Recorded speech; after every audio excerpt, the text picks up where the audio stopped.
ओ भाई ऐसा तो है नहीं आप प्रैक्टिस करेंगे नहीं, ठीक है। प्रैक्टिस तो करनी ही पड़ेगी, आप कुछ भी कर लो मैथमेटिक्स में, ठीक है जी। तो जब प्रैक्टिस करनी है तो क्यों ना अच्छे से कर ली जाए, है ना जी। उन्हीं क्वेश्चंस की कर ली जाए जो आपके बोर्ड एग्जाम में आने वाले हैं, ताकि वो गलत ना हो वहाँ पे, है ना जी। हेलो गाइज, मैं हूँ उत्कर्ष और आप देख रहे हैं यूटी एजुकेशन का ऑफिशियल यूट्यूब चैनल। आज की इस वीडियो में आपको 3 मोस्ट वांटेड क्वेश्चन बताने वाला हूँ। हर साल ऐसी एक वीडियो रिलीज़ की जाती है यूटी एजुकेशन में, और ये सबसे बड़ी, यानी ऐसे नहीं लेंथ में बड़ी, ब्लॉकबस्टर वीडियो होती है, ठीक है। हर एक बच्चा इस वीडियो को देखता है, ठीक है जी। और इन्हीं 3 क्वेश्चंस में से आपके बोर्ड में एक ना एक क्वेश्चन, मिनिमम की बात हम लोग करते हैं, मिनिमम एक ना एक क्वेश्चन तो देखने को मिलता है। मतलब आप बोर्ड एग्जाम में बैठने वाले हो ना अपने 2025 के, तो इंटीग्रल का कोई सा भी क्वेश्चन आ जाए वो इन 3 क्वेश्चन के अंतर्गत ही होगा, ठीक है जी। मतलब बहुत ही ब्लॉकबस्टर वीडियो होती है, क्योंकि भाई 3 ही क्वेश्चन करने हैं और एक क्वेश्चन आपको बोर्ड में देखने को मिलेगा, है ना। और हर साल है, तो इस बार भी हम लोग ये वीडियो आप सभी के लिए रिलीज़ कर रहे हैं 2025 बोर्ड एग्जाम के लिए, ठीक है जी। सो आशा करते हैं आपको ये वीडियो बहुत ज़्यादा पसंद आएगी। चलिए स्टार्ट करते हैं पहले क्वेश्चन से। चलिए स्टार्ट करते हैं, इस क्वेश्चन को कैसे सॉल्व करना है ये देखते हैं। सबसे पहली बात है, यहाँ पे आपको 2 फंक्शन वाला ये दिख गया है ना जी। यानी यहाँ पे गुणन नियम लगेगा, है ना जी। समाकलन का गुणन नियम जो होता है, यहाँ पे 2 फंक्शन मल्टीप्लिकेशन में होते हैं, वैसे इंटीग्रल्स आपको कैसे करने होते हैं उसका एक फॉर्मूला होता है सिंपल सा। फर्स्ट फॉर्मूला जो होता है वो होता है आइलेट रूल, है ना जी। मतलब फॉर्मूले में 2 स्टेप होते हैं, है ना। पहला स्टेप होता है आपको यहाँ पे देखना है क्या ये आइलेट फॉर्म में है कि नहीं है। मैंने वैसे वन शॉटेड वाली में सारी चीज़ें एक्सप्लेन कर रखी हैं, आपको नहीं आती है तो चलो इस वीडियो में भी सीख लो, कोई दिक्कत की बात नहीं है ना।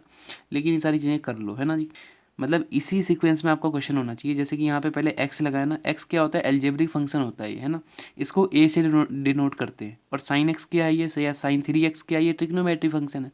मतलब 2 फंक्शन लगे हैं, पहला फंक्शन एल्जेब्रिक फंक्शन है ना जी। एल्जेब्रिक नहीं बोल पा रहे हो तो ए ही बोल दो इसे खाली। ऐसी साइन 3x लगा, ये आपका ट्रिग्नोमेट्री फंक्शन है। अब यहाँ पे देखेंगे सबसे पहले आपका इन्वर्स वाली कोई फंक्शन कहीं हो ना, तो वो आनी चाहिए सबसे आगे, ठीक है। तो इन्वर्स की तो कोई बात ही नहीं है यहाँ पे, ठीक है जी। लॉगरिथमिक, एल का मतलब होता है लॉगरिथमिक, लॉग वाले कुछ हो तो वो आनी चाहिए कहीं, है ना। तो लॉग भी नहीं है ना। अब ये ए लिखा है, देखो अर्थमेटिकल मैंने अभी आपको बोला था ना, एल्जेब्रिक फंक्शन जो होते हैं, तो एल्जेब्रिक आनी चाहिए। कहीं ये दोनों नहीं है तो चलो कोई बात नहीं, लेकिन कहीं एल्जेब्रिक है ना, तो एल्जेब्रिक पहले आ जाएगा फिर, है ना जी। एल्जेब्रिक सबसे पहले लिखा ही है यहाँ पे, उसके बाद ट्रिग्नोमेट्री, टी लिखा ना, ट्रिग्नोमेट्री उसके बाद आनी चाहिए। मतलब एल्जेब्रिक के बाद ट्रिग्नोमेट्री आनी चाहिए, एल्जेब्रिक के बाद ट्रिग्नोमेट्री आनी चाहिए, ठीक है। आइलेट रूल हमको सीक्वेंस बताता है ना।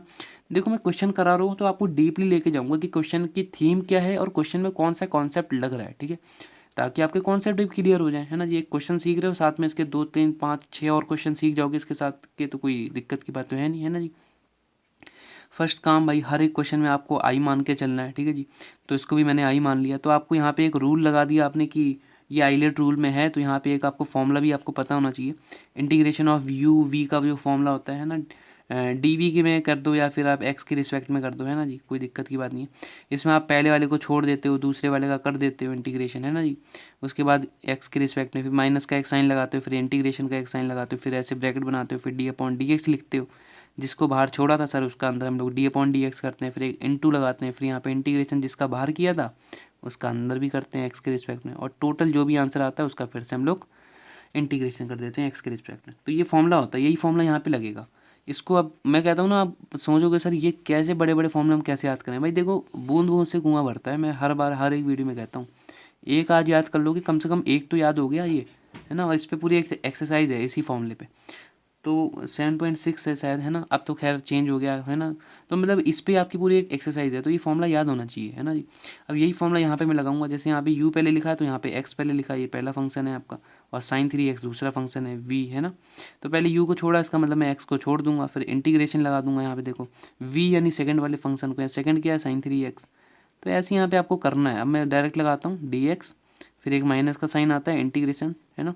फिर डी अपॉन डी एक्स करते हैं अंदर, और क्या करते हैं, जिसको हमने बाहर छोड़ा था उसका डी अपॉन डी एक्स करते हैं, है ना जी। यानी अवकलन करते हैं, उसके बाद इनटू लगाते हैं, फिर एक इंटीग्रेशन करते हैं जिसका बाहर किया था साइन 3x का। आ रही बात समझे।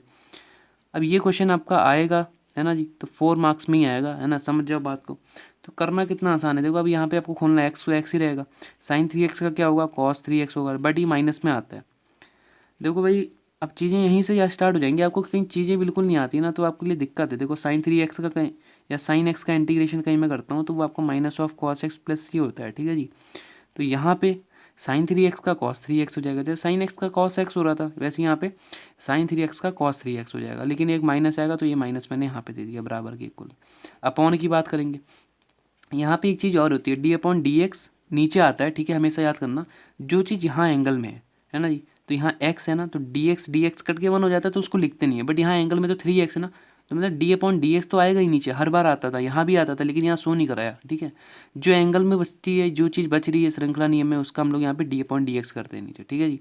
फिर एक माइनस लगाएंगे, इंटीग्रेशन करेंगे, d/dx, फिर वही बात, dx कट गया, 1 ही हो गया, उसको लिखने की जरूरत नहीं है, इंटीग्रेशन ऑफ sin 3x बचा, ठीक है जी। मैं कह रहा था राइटिंग में मत जाना, बस आप कॉन्सेप्ट समझते जाना मेरे भाई, है ना जी। कॉन्सेप्ट कहीं आप समझ गए तो चीज़ें अच्छे से आपको आ जाएंगी, है ना जी। अब क्या करना है, आप देखो यहाँ पे आपको दिख रही होगी स्क्रीन में। अब देखो ये माइनस ऑफ है ना एक्स यहाँ पे लिखा है, cos 3x है यहाँ पे, है ना, उसके बाद और नीचे कहीं मैं d/dx ऑफ 3x का करूँगा तो यहाँ पे 3 बचेगा। यार मैंने आपसे कहा था, है ना जी, कि एक्स स्क्वायर का कहीं आप d/dx करने जा रहे हो, देखो सारी चीज़ें आनी चाहिए ना। कहीं आप एक्स स्क्वायर का d/dx करने जा रहे हो तो 2x हो जाता है ना जी, 2x का d/dx करने जाओगे, मैंने अपकलन वाले में सब करा रखा है आपको, है ना जी, तो उसका 2 हो जाएगा, ठीक है जी। न्यूमेरिकल वैल्यू बच जाती है, तो यहाँ पे 3x का तो उसका 3 बच जाएगा, सिंपल सी बातें हैं, ठीक है जी। एक माइनस का साइन लगाओगे, एक इंटीग्रेशन है भी ऐसी रहने, तो अंदर वाले को खोल लो, सेम एच टी, देखो यही चीज़ लिखी है ना अंदर भी, यही जो यहाँ पे लिखा है वही यहाँ भी लिखा है, इसका आंसर ये आया, डेट मीन्स इसका आंसर भी यही आएगा, है ना जी। तो यहाँ भी लिख देता हूँ ये, या समझ भी लो, सिंपल सी बात है भाई, sin 3x का cos 3x होता है। ये जो माइनस यहाँ पे एक एक्स्ट्रा आता है ना, क्योंकि एक माइनस तो दे ही रहा है, क्योंकि माइनस का कॉस होता है, ठीक है, तो ये माइनस को मैंने बाहर फेंक दिया, वो प्लस हो गया, क्योंकि यहाँ भी एक पहले से माइनस था और मैंने ये वाला माइनस फेंका।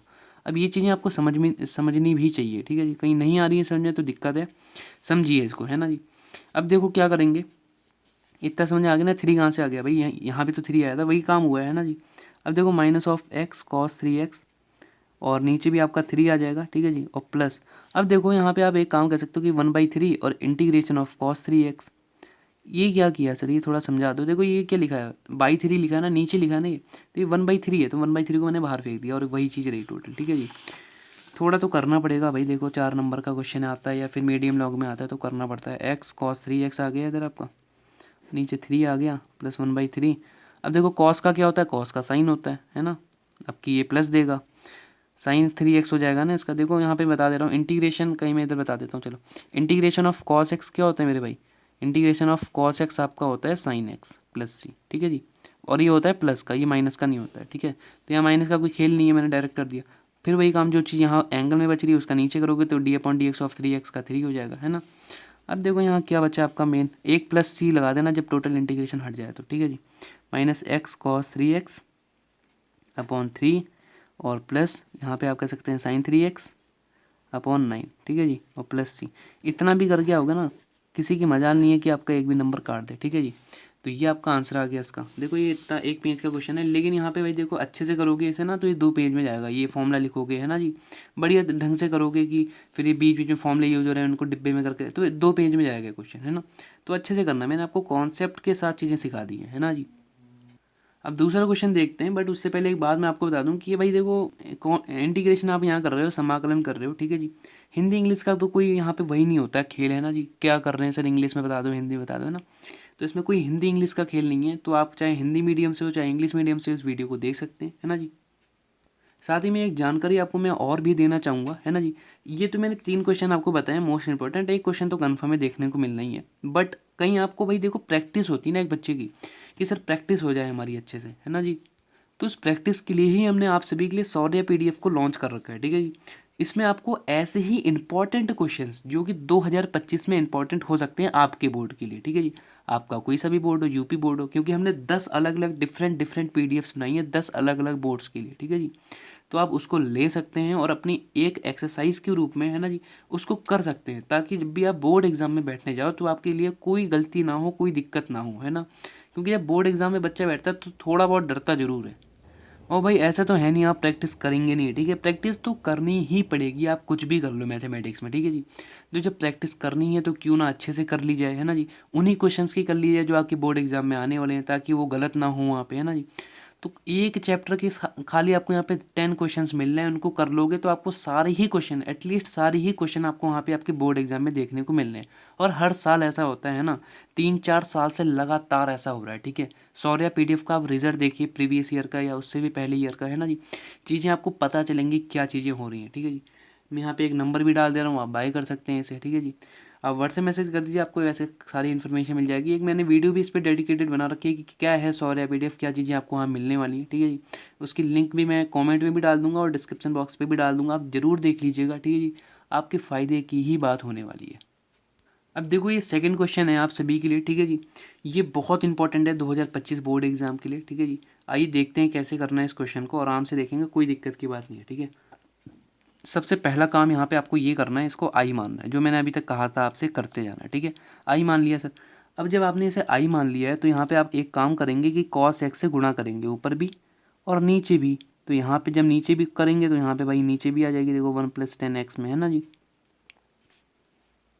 देखो यहाँ पे मैंने ऐसे गुणा कर दी इसमें, ठीक है। सिंपल सी बात ये करी मैंने, यहाँ पे गुणा करी है बस, और कुछ नहीं किया, ठीक है जी।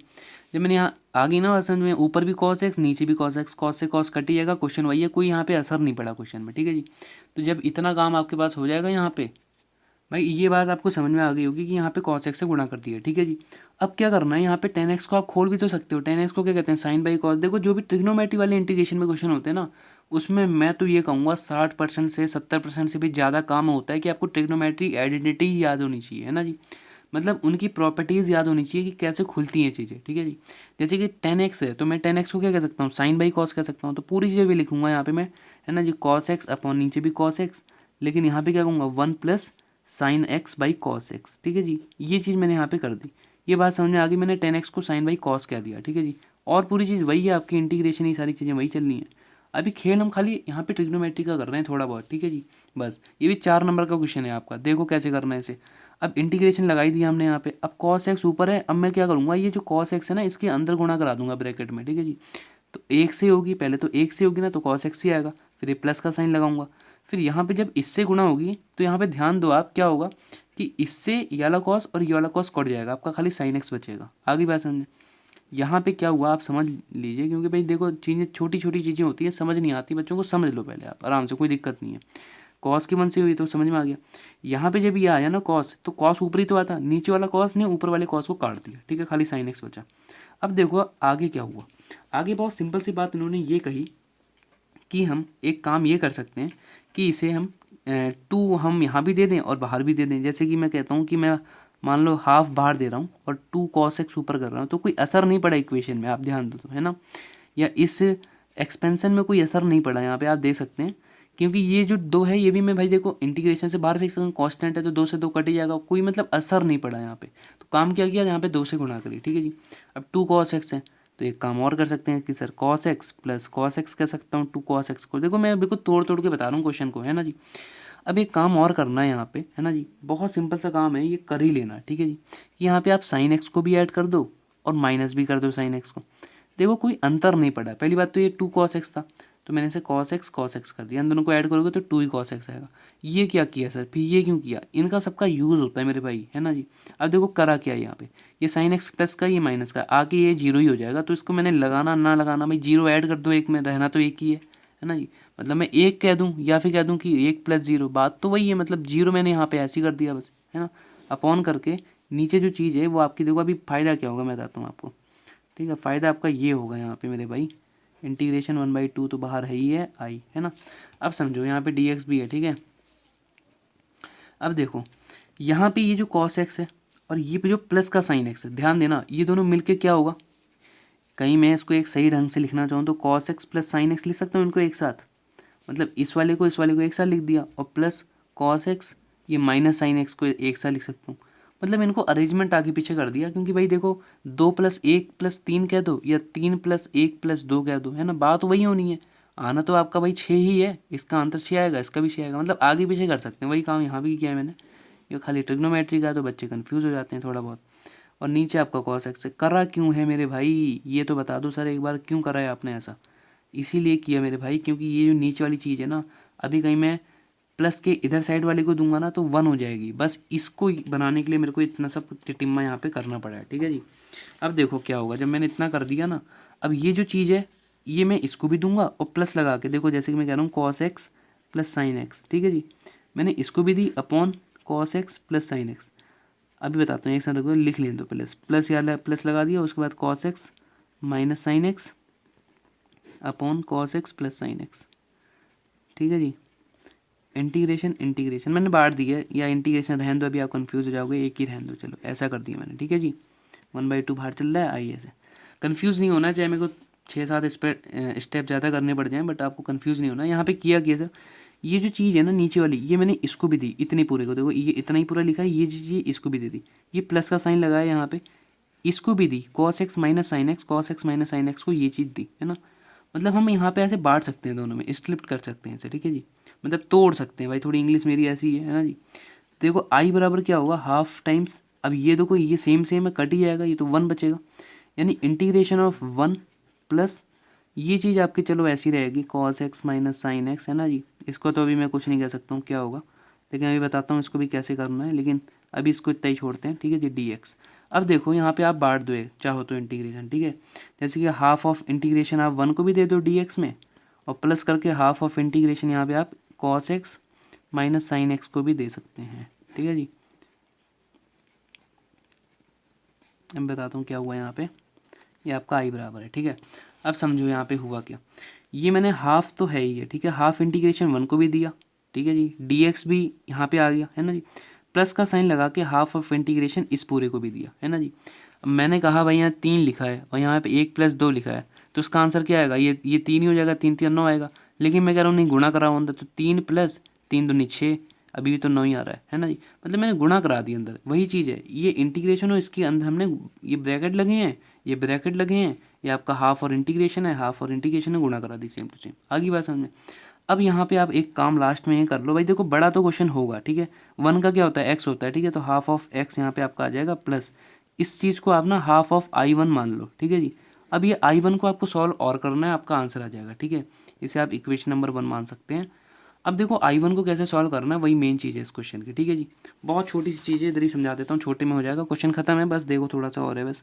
तो I बराबर आपका आ रहा था यहाँ पे, सॉरी I1 जो मैंने माना था ना, I1 किसको माना था मैंने, देखो हाफ तो अपनी जगह लगा हुआ है, समझ जाओ बात को, हाफ तो अपनी जगह लगा हुआ है, ये जो ये पूरी चीज़ है ना, ये इंटीग्रेशन में जो पूरा एक्सपेंशन है, इसको मैंने I1 माना है, तो इस पूरे एक्सपेंशन को ऊपर लिखते हैं हम लोग, integration of cos x minus sine x और upon cos x plus sine x, ठीक है जी। यहाँ पे मैंने इस एक्सपेंशन को लिख दिया dx, ठीक है जी। अब समझिएगा इस बात को, बहुत ही मेन चीज़ है यहाँ से, है ना जी, छोटी सी चीज़ है, आप खाली समझ जाओ। यहाँ पे एक काम कहीं आप कर दो, cos x plus sine x, यानी नीचे वाली चीज़ को कहीं आप यहाँ t मान लेते हो, है ना। अब यहाँ पे प्रतिस्थापना नियम लग गया, देखो नियम बहुत सारे हैं भाई, इंटीग्रेशन का 1 शॉट देख लो, 100 या PDF ले लो, है ना, नैया पार हो जाएगी आपकी, मैं फिर से कह रहा हूँ, है ना जी, क्योंकि चीज़ें बहुत सारी हैं, कितनी चीज़ें याद करोगे, है ना जी। स्टेप मार्किंग हर जगह होती है, मैं बताऊँगा ये क्वेश्चन कैसे स्टेप्स में आपको ख़त्म करना है, पहले एक बार आंसर आने दो। इस चीज़ को कहीं मैं टी मानता हूँ ना, तो ये पूरी नीचे वाली चीज़ को मैं टी मान लूँगा, इसका मैं डिफ्रेंशिएशन कहीं मैं करता हूँ ना, तो क्या आएगा, देखो साइन कॉस का क्या होता है differentiation, minus of sine x होता है, ठीक है जी, प्लस इसका क्या होता है कॉस एक्स होता है, इजुकस टू डी टी बचेगा आपका, ठीक है जी, डी एक्स तो इधर ही था, है ना जी। तो ये ऐसे आपका बच जाएगा, आ रही बात समझ में, मतलब यहाँ पे कहीं मैं डी एक्स भी दे दूँ, क्योंकि इधर तो D T by D x बनता है, मैं अब बता ही दे रहा हूँ, क्योंकि मेरे को ऐसे बच्चों को उसमें रखना सही लगता है। देखो कॉस एक्स का माइनस साइन एक्स हुआ, ठीक है, सिंपल सी बात है, प्लस मैं एक्स के रिस्पेक्ट में कर रहा हूँ, साइन एक्स का कॉस एक्स हुआ, ठीक है जी। ये जो गस टू टी है जैसे कि, तो टी का मैं क्या करूँगा, D T by D x, है ना जी, क्योंकि मैं इधर भी तो डी अपॉन डी एक्स ही कर रहा था और इधर भी तो डी अपॉन डी एक्स ही कर रहा था, तो ये D T by D x तो ऐसे ही बच गया, इधर मैंने किया तो ये आ गया, इस डी एक्स को इधर भेज दूंगा मैं, ठीक है जी, cos x minus sine x, ठीक है जी, और इस डी एक्स को मैं इधर भेज दूंगा, ये आपका डी टी बच जाएगा, आगे बात समझ में, ठीक है। तो यहाँ पे देखो ये जो चीज़ है ना, ये चीज़ आपको ऊपर मिल गई, थोड़ी सी आप बैकग्राउंड नॉइस को थोड़ा सा भाई, है ना, कंप्रोमाइज़ कर लेना उस पर। ये जो ऊपर चीज़ है ना, यही चीज़ आपको देखो नीचे मिल गई है बिल्कुल, है ना, तो इसको आप डी टी लिख सकते हो, है ना जी। कब, जब आपने नीचे वाली चीज़ को टी माना हो, तो मैं यही करता हूँ, I1 को ऐसे सॉल्व कर लेंगे कि इंटीग्रेशन इस पूरी चीज़ को मैं डी टी लिख दूंगा जो ऊपर लिखा है, और नीचे वाले को टी लिख दूंगा। अब 1/x का इंटीग्रेशन क्या होता है, लॉग एक्स, तो 1/t का क्या होगा, लॉग मॉड टी प्लस सी, है ना जी। तो यहाँ पे आपका आंसर आ जाएगा, यहाँ पे टी की वैल्यू डालनी है आपको, तो आ जाएगा log cos x minus sine x, ठीक है जी, ये आपका आंसर आएगा प्लस सी। अब ये जो I1 की वैल्यू है ना, ये यहाँ पे डालनी है आपको, खाली इक्वेशन नंबर 1 में I1 की वैल्यू, बस यही आपका आंसर हो जाएगा भाई। इतना ही करने की आपको यहाँ पे 4 नंबर मिल जाएंगे, है ना जी। बहुत छोटा सा क्वेश्चन था, छोटा तो नहीं कहूँगा, बड़ा था। अब देखो स्टेप कैसे करना है। यहाँ पे कुछ चीज़ें आपको सीखनी पड़ेंगी। सर हमने cos x से गुणा करी, फिर tan x को खोल दिया, है ना, फिर cos x के अंदर करी, फिर मैंने 2 cos x ऊपर ले लिया, हाफ बाहर देके, है ना जी। फिर ऐसे ऐसी चीज़ें हुई धीरे धीरे, तब आपको ये चीज़ें समझ में आएंगी, है ना जी। तो स्टेप मार्किंग होती है, जितने आप स्टेप करोगे उतने आपको नंबर मिल जाएंगे। खैर भाई देखो चीज़ें बहुत सारी है, मैं आपको एक चीज़ रियलिटी कहीं बता दूँ, है ना जी। चैप्टर नंबर 7 के बारे में, चैप्टर 7 क्या पूरी NCERT और मैथ्स में, है ना, बहुत सारी चीज़ें हैं। बोर्ड एग्ज़ाम बहुत ज़्यादा पास है, नहीं किया है तो कोई दिक्कत की बात नहीं है। सारे वन शॉट देख लो ना, जो यूटी के एजुकेशन पे है वन शॉट, ठीक है जी। सारे ही वन शॉट जितने हैं हम लोग के चैनल पे उनको देख लो, है ना जी। सारे ही चैप्टर के हैं लगभग, है ना जी। उनको देख लो और शौर्य PDF लगा लो खाली, है ना, शौर्य PDF, शौर्य PDF लगा लो। बस इतना ही करना है आपको, नैया पार हो जाएगी। मैं लिख के देता हूँ हर साल बच्चों को, और होता है बहुत सारे बच्चों को, ऐसा नहीं है नहीं होती ये चीज़ें, है ना। खाली हवा में बात नहीं हो रही है ना जी। तो ये दोनों चीज़ जिसने कर ली है ना जी, कहीं आपकी ये कुछ चीज़ें क्लियर नहीं है ना जी, या क्लियर भी हैं, है ना जी, तो भी आपको ये दोनों चीज़ कर लेनी चाहिए किसी भी हालत में, है ना जी। तो यहाँ पे एक लास्ट क्वेश्चन आप देख लो, तीसरा क्वेश्चन। मैंने 2 लॉन्ग क्वेश्चन आपको बता दिए, अब एक थर्ड एक शॉर्ट क्वेश्चन आपको बताता हूँ, ठीक है जी। और ये तीनों ही बहुत इंपॉर्टेंट है, फिर से मैं कर रहा हूँ बार बार भाई, इनको तीनों को कर लेना किसी भी कंडीशन में, है ना जी। अब देखो कैसे करना है ये क्वेश्चन। मैंने कहा था कि इंटीग्रेशन ऑफ EX कर दो, चाहे डिफ्रेंशिएशन ऑफ EX कर दो, वो EX ही रहता है, बट इंटीग्रेशन कर रहे तो +C देना पड़ेगा। सेम एस्टिज यहाँ पे भाई देखो, EX था तो EX ही रहा, है ना जी। सेम एस्टिज यहाँ पे e⁻2x+3 है dx में, तो आंसर क्या आएगा e⁻2x+3। बट मेरे भाई डिफ्रेंशिएशन में याद करना, नीचे हमेशा इंटीग्रेशन में याद करना, हमेशा ही नीचे डिफ्रेंशिएशन आता है किसका, जो चीज़ बच रही होती है। यहाँ भी आया था, अभी बताता हूँ, रुक जाओ। जैसे कि मैंने इंटीग्रेशन ऑफ EX किया ना dx, तो यहाँ क्या हुआ EX ही रहा, लेकिन नीचे d/dx आया था किसका, जो चीज़ ऊपर घात में थी, या जो चीज़ एंगल में थी, या जो चीज़ बच रही थी।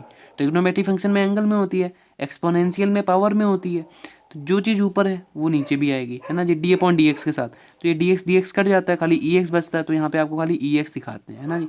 लेकिन यहाँ पे नहीं है ना, यहाँ पे खाली x नहीं है, यहाँ पे 2x+3 है, तो d/dx में 2x+3 आएगा। बात को समझिए थोड़ा सा, है ना जी। आंसर क्या आएगा e⁻2x+3, और अपॉन नीचे 2x+3 का क्या होगा, 2 होगा, सिंपल से +C लगा देना, क्योंकि इंटीग्रेशन चल करा रहे हो आप, ठीक है। 1 नंबर का क्वेश्चन बहुत बार आया है बोर्ड एग्जाम में, इस बार तो इसके ही सबसे ज़्यादा हाइयर चांस है। खैर आप दोनों पीछे के जरूर करना, है ना जी, वो भी बहुत ज़्यादा इंपॉर्टेंट क्वेश्चन है ना जी। और मेरे कुछ सजेशन रहते हैं, है ना, बच्चों के लिए, ताकि वो भाई अच्छे से कर दें। देखो 3-4 कैटेगरी है इस समय बच्चे हैं अभी, है ना जी, मार्केट में मैं कहूँगा, है ना जी। ये कोई मज़े नहीं ले रहा हूँ मैं आपसे, रियलिटी चीज़ें हैं, ऐसा चीज़ें हैं। एक लो कैटेगरी है, एक मीडियम कैटेगरी है, एक हाई कैटेगरी है, ठीक है जी।